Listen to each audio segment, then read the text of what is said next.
ஓம்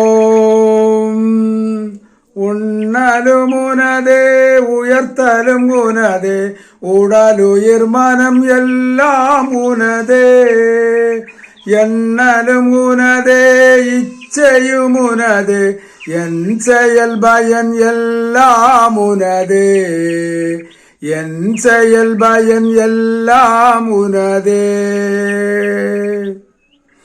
न जायते म्रियते वा कदाचित् नायं भूत्वा भविदानवाय भूयः अजो नित्यः शाश्वतोऽयं पुराणः न हन्यते हन्यमाने शरीरे.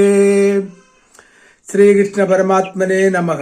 அதாவது ஆத்மாவை பற்றி நாம பார்த்து கொண்டிருக்கின்றோம். இந்த ஆத்மாவானது न जायते म्रियते वा कदाचित् न्यायं भूत्वा भविदानवाय भूयः अजो नित्य शाश्वतोऽयं पुराणம் न हन्यते हन्यमाने शरीरे என்று பகவான் கூறியிருக்கின்றார். அதாவது இந்த ஆத்மாவானது வாரதுமில்லை போவதுமில்லை. உடம்பு வருகின்றது போகின்றது, மனசு வருகின்றது போகின்றது. இப்படி வரக்கூடியதும் போகக்கூடியதும் அல்ல ஆத்மாவு. ஆத்மாவு என்று கூறும் பொழுது ஜீவன் என்று நாம் இங்கு அறிந்து கொள்ள வேண்டும். இந்த ஜீவனானதைத்தான் ஆத்மாவு என்று இங்கு கூறப்படுகின்றது. இந்த ஜீவன் இல்லாமல் உடம்பில் கண்களால் பார்க்க முடியாது. இந்த ஜீவன் இல்லாமல் உடம்பில் காதுகளுக்கு கேட்க முடியாது.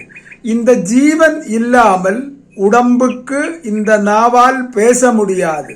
இந்த ஜீவன் இல்லாமல் உடம்புக்கு பசி அறிய முடியாது. இந்த ஜீவன் இல்லாமல் கால்கள் நடக்க முடியாது. இந்த ஜீவன் இல்லாமல் கைகள் எந்த செயலும் செய்ய முடியாது.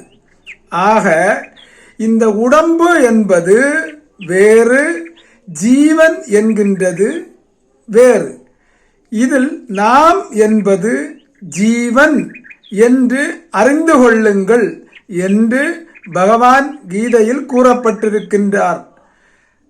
ஆனால் நாம் இப்பொழுது நம்மால் அறியப்படுகின்ற உடம்பை நாம் என்றும், இந்த உடம்பு இறந்துவிட்டால் நான் இறந்து போகின்றேன் என்ற உறுதியான அந்த எண்ணத்துடன் வாழ்ந்து கொண்டிருக்கின்றோம். ஆக இந்த அஞ்ஞானமான அறியாமையான எண்ணத்தை விட்டுவிட்டு நான் பிறந்ததும் அல்ல, நான் இறப்பதும் இல்லை. பிறந்த ஒன்றுக்கு இறப்பானது நிச்சயிக்கப்பட்டுள்ளது. ஆக பிறவாதது அது இறக்க வாய்ப்பில்லை. இந்த ஜீவனானது பிறவாதது, உடம்பு பிறந்தது. ஆக இந்த ஜீவனாக இருக்கக்கூடியதுதான் நான் என்று நன்கு விசாரம் பண்ணி உறுதி செய்ய வேண்டும். அதற்காகத்தான் நம்முடைய இந்த மனித வாழ்க்கை கிடைத்தது. ஆக அனைவரும் பகவத்கீதையை படியுங்கள். இந்த ஆத்ம விஷயத்தை அறிந்து கொள்ளுங்கள் என்று கேட்டுக்கொள்ளுகிறோம். ஹரி ஓம் தத்சத்.